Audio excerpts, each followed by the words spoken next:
अस्सलाम वालेकुम। आज हमारे साथ जो शख्सियत बरजमा है, जिनको हमने अपने प्रोग्राम में दावत दी है, वो मुस्लिम लीग यूथ विंग की जमात के पंजाब में नुमाइंदगी करते हैं, जो अपने हलके में काफ़ी नामी ग्रामी है। नौजवानों की पहचान जनाब बिलाल खालिद अवान साहब। जी बिलाल साहब, कैसे हैं आप? ठीक है जी अल्हम्दुलिल्लाह, शुक्र अल्लाह पाक का। आप सुनाएं, ठीक हैं? जी, अल्हम्दुलिल्लाह। आजकल बड़ी गहमा गहमी है आपकी जमात की और बड़ा ज़ोर शोर चल रहा है। आपसे सवाल ये करना था हमने, जो आजकल मीडिया में बड़ा हिट जा रहा है, वो ये है कि जो बिलाल बदर चौधरी का नोटिफिकेशन क्यों रोका गया? क्या इसमें अपोजिशन का कोई हाथ है या कोई प्रोपोगेंडा है या वाकतन कोई ऐसा काम हुआ है जिसकी वजह से उनका नोटिफिकेशन रोक दिया गया है? इस बारे में आपके क्या ख्यालात हैं? जी, बिस्मिल्लाहिर्रहमानिर्रहीम। सबसे पहली बात ये है कि नोटिफ़िकेशन रोकने की सबसे बड़ी वजह ये है कि उन पे इल्ज़ाम ये लगाया जा रहा है कि उनके भाई ने उनकी कैंपेन की है, इलेक्शन कैंपेन की है। तलाल चौधरी साहब ने उनकी कैंपेन की है, ये चीज़ को मद्देनज़र रखते हुए उनका नोटिफ़िकेशन जो कि रोका गया है। तो उसमें सबसे पहली बात ये है कि जो उन उन उन पे इल्ज़ाम ये लगाया गया कि वो वज़ीर मुमलिकत बराए दाखिला के ओहदे पर फाइज़ हैं और इस वजह से उन्होंने उनकी कैंपेन की है, तो उन्हें नाअहल किया जाए या तलाल साहब को नाअहल किया जाए या उनका नोटिफिकेशन रोक कर वहाँ पर एक इलेक्शन फिर से करवाया जाए। और ये प्रोपेगेंडा है जो कि अगेंस्ट वो लड़ने वाले जो उम्मीदवार थे उनकी तरफ से है। तो लेकिन ये सबसे बड़ी बात ये है कि तलाल साहब ने उनकी कैंपेन पहले तो की नहीं है, और अगर की भी है तो कैंपेन नहीं की, उन्होंने जस्ट ये किया है कि जो उनके इलाक़ाए हल्का में लोग हैं, अहबाब जो हैं, उनकी फातिहा ख़्वानी की है, उनकी शादियों पर गए हैं, उनके जो हैं दुख सुख में शामिल हुए हैं। तो ये तो हर वीकेंड पे वो तलाल साहब का जाना है और वो आते जाते हैं बिल्कुल। और ये बिल्कुल वाज़ेह तौर पे ये है कि वो उन्होंने बिलाल बदर साहब ने खुद इलेक्शन लड़ा है और उन्होंने इलेक्शन खुद कंटेस्ट किया है और वो अपने बलबूते पर जीते हैं। और ये तो तलाल साहब के नाम का उनका वोट उनको मिला है। ये तो सीरियस बात है कि उनको मिला है वोट, लेकिन ये है कि उन्होंने कैंपेन का अगर बोला जाए तो वो कैंपेन बिल्कुल नहीं की और इलेक्शन बिल्कुल उन्होंने अपना इलेक्शन खुद लड़ा है। और दूसरी बात ये है कि अगर उन्होंने इलेक्शन की उनकी कैंपेन की भी है तो अपने ऑफिशियल जो भी उनके इख्तियारात थे उनको उन्होंने शामिल नहीं किया उनमें। अपने ज़ाती तौर पर अगर किसी को उन्होंने कहा है कि वोट दें या सपोर्ट करें तो वो एक अलग बात है। तो इंशाल्लाह ये एक प्रोपेगेंडा है और इंशाल्लाह ये इनसे हम जल्द जो है ना बरी होंगे और इंशाल्लाह इलेक्शन कमीशन हमारा जो है नोटिफिकेशन जारी करेंगे इंशाल्लाह। जी जी, बिल्कुल। आप के जो, अगर मैं इन ख्यालात को समझूं तो इसका मतलब ये हुआ कि इसमें अपोजिशन का कोई हाथ नहीं है। कोई जो इलेक्शन कमीशन की जो रूल्स एंड रेगुलेशन है उसके हवाले से कोई मामला बना है जिसकी वजह से उन्होंने नोटिफिकेशन रोक दिया है? नहीं, ऐसी बात बिल्कुल नहीं है कि ओपोज़िशन की तरफ से नहीं है, क्योंकि ओपोज़िशन ने ज़ाहिर नहीं हुए ओपोज़िशन या जो है तहरीक-ए-इंसाफ वो बिल्कुल सामने नहीं आई, लेकिन उन्होंने अंदर से मुकाबला पूरा किया। जहाँ पर भी हमारे नुमाइंदे खड़े हैं उनका उन्होंने अंदर से अंदर जो है मामलात से उनको डसने की कोशिश की है।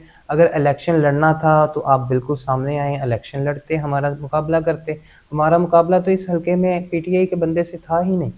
तो लेकिन यहाँ पर ना कोई खड़ा था इलेक्शन में, लेकिन जिसको पार्टी ने 2024 में टिकट दिया था, तलाल साहब ने उनका जो है साथ दिया था, उनके लिए सपोर्ट की थी, उनके जलसे किए थे, सब किया था। लेकिन इस दफ़ा जब अगर पार्टी ने उन्हें टिकट नहीं दिया तो उन्हें भी चाहिए था कि तलाल साहब का या तलाल साहब के भाई का साथ भरपूर तरीके से देना चाहिए था।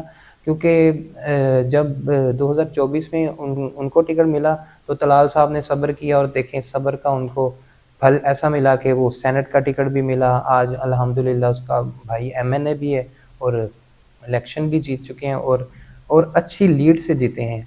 और जड़ांवाला की तारीख में सबसे बड़ी लीड के साथ बिलाल बदर चौधरी ने मुकाबला किया और इलेक्शन जीते हैं। लेकिन इसका मतलब ये हुआ कि सियासी चपकलश की वजह से मामला ख़राब हो रहे हैं, और जो इलेक्शन कमीशन का जो नोटिफिकेशन है फिर उसकी तो कोई वैल्यू नहीं रही, अगर मैं आपकी बात का ही समझूँ तो। नहीं जी, इलेक्शन कमीशन ने असल में इलेक्शन कमीशन के जो जिस वजह से रोका गया है वो शिकायत दर्ज की है जो हमारे अगेंस्ट इलेक्शन लड़ रहे थे उनकी तरफ से वो जो है एप्लीकेशन दी गई है। तो इस वजह से इलेक्शन कमीशन ने उस चीज़ पर या उस शिकायत पर नज़रसानी तो करनी ही थी बिल्कुल, तो इस वजह से उन्होंने नज़रसानी भी की है और इसलिए उनका अभी तक रोका गया। जब वो नज़रसानी बिल्कुल हो जाएगी और वो सारा उसका सामने आ जाएगा कि एप्लीकेशन का वो झूठी एक एप्लीकेशन थी, और जब वो सामने आएगी तो वो इलेक्शन जो है इलेक्शन कमीशन उनका नोटिफिकेशन जारी करेगा। ना मैं ये कहता हूँ कि इलेक्शन कमीशन ने किसी वजह से रोका है, और ना मैं ये कहता हूँ कि किसी मतलब कि किसी इलेक्शन कमीशन ने इस वजह से बिल्कुल नहीं रोका कि उन्होंने ज़ाब्ता अखलाक की खिलाफ वर्जी की है या कुछ, सिर्फ जस्ट ये था कि उन्होंने अपने भाई की जीत की सेलिब्रेट अच्छी तरह किया, गाड़ी की छत पर चढ़ गए, वो वीडियो वायरल हो गई, इस वजह से उन्होंने जो है जी बिल्कुल जी, वो खुशी के लम्हात थे तो वो कंट्रोल नहीं कर सके जी। तो जो वीडियो वायरल हुई है। तो बिलाल साहब ये बताइएगा कि आजकल काफ़ी ट्रेंडिंग में है सीएम पंजाब मैडम मरीम नवाज शरीफ साहबा, और माशाल्लाह पूरी दुनिया में उन्होंने अपनी तरक्की का लोहा मनवाया है और यूथ विंग को रिप्रेजेंट भी कर रही है। बल्कि मैं कहूँगा तो ये काम नहीं है कि वो पूरी दुनिया में एक उन्होंने अलग पहचान बनाई, एक नाम बनाया और पाकिस्तान का नाम रोशन किया। तो उनके ये तरक्की याफ्ता काम के हवाले से और जो उन्होंने पॉलिसीज़ बनाई हैं उस हवाले से आप का क्या ख्यालात है और क्या मज़ीद कितनी बेहतरी आ सकती है? जी बिल्कुल, मरीम नवाज़ ने जापान का दौरा किया था और जापान और चाइना की तरक्की को मद्देनज़र रखते हुए, उन्हें रोल मॉडल समझते हुए वो पाकिस्तान में भी और पंजाब में ख़ास तौर पर वैसे तरक्की के लिए वो कोशिश कर रही हैं। जैसे जापान ने और चाइना ने तरक्की की है, वैसे ही उनको रोल मॉडल रखते हुए एजुकेशन में और ज़राअत में, एग्रीकल्चर में वो उसी तरह जो है ना तरक्की के लिए गामज़न है। जी बिल्कुल जी, आप बजा फरमा रहे हैं। हमने तो ये भी नाम सुना कि आयरन लेडी का नाम खिताब मिला है उनको जी। उनकी ये दिन रात मेहनत की कावश की वजह से पंजाब एक पूरी दुनिया में एक अलग नाम और पहचान बना सका। बिलाल साहब, आप यूथ विंग की पॉलिसीज़ के हवाले से आपकी पार्टी का क्या मौक़िफ़ है?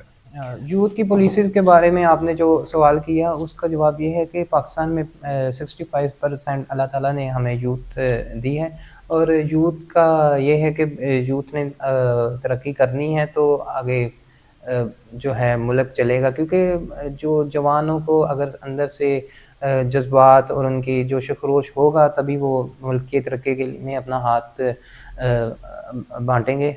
जैसे चाइना और जापान ने अपने यूथ को आगे किया है, इसी तरह हमारे मुल्क में भी ऐसे ही होना चाहिए, तभी हमारी यूथ जो है और हमारा मुल्क भी तरक्की कर सकेगा और हमारे यूथ को जो है मौका मिलेगा कि आगे बढ़ने का। बिलाल साहब, और आपकी इस बात को मैं सेकंड करता हूँ, होना भी ऐसे चाहिए जिस तरह के आप दावे कर रहे हैं, आपकी जमात दावे कर रही है, ऐसा हो जाए तो हमारे नौजवानों को बैरून मुल्क जाने की ज़रूरत ही ना पड़े।